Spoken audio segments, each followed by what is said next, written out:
Hello traders, this is Rich from tradesight. This is a look at our market leading stocks via our proprietary scans for the coming session. This is going to be for Tuesday, November 26, 2013.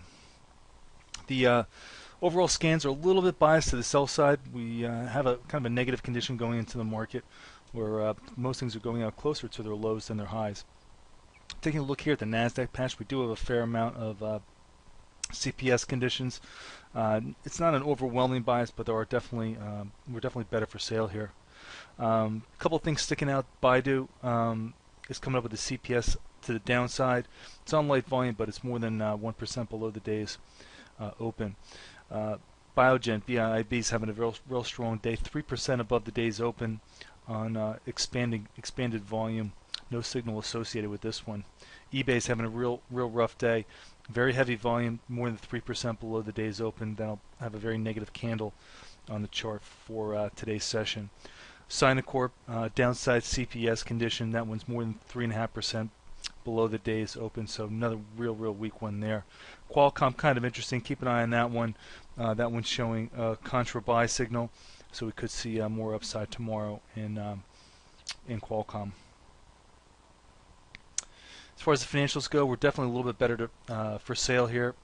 Kind of running about 3 to 1 here as far as the overall signals go. 3 sells and one with one that's just neutral. So we're definitely to the sell side here. Bank of America is trading on expanded volume today, and so is Citigroup. CME is very weak, more than 2% below the day's open.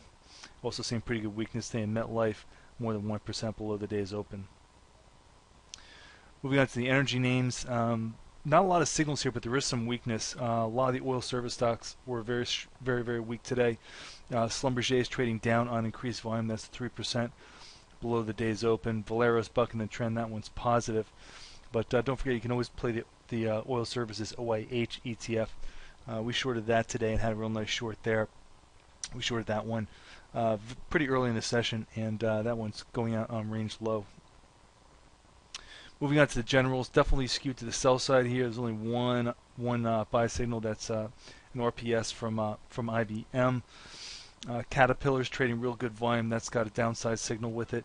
Comcast trading some pretty good volume again today. Minnesota Mining also trading some decent volume. That one's fairly weak too. And VMware is pretty weak as well, more than 1% below the day's open. Moving on to the housing names, starting to see some weakness here. Hovnanian's fairly weak on increased volume, and we've got a downside CPS condition in Lowe's. Be sure to keep an eye on Lowe's, Home Depot. These stocks do look like they could have some more to the downside. Transports, not really so much in play today. Not seeing too much. UPS is pretty weak, but all these are on really fairly light volume. And finally, the commodities. Commodities are definitely a mixed bag. Starting to see a little bit of bottom testing in some of the gold names. ABX has a contra signal. Silver Wheaton has a contra. Double G has a contra signal, and Newmont has a contra buy signal. So, and the Newmont's on some pretty good volume. So these may be finally a bit washed out here, and maybe poised for a turn. Have to keep an eye on those. Those are certainly there's certainly plenty of room for these to just even bounce to the upside. So if these do start setting up nice clean upside continuations, make sure you don't pass on those. All right, folks. As always, thanks for listening. This has been Rich for tradesight.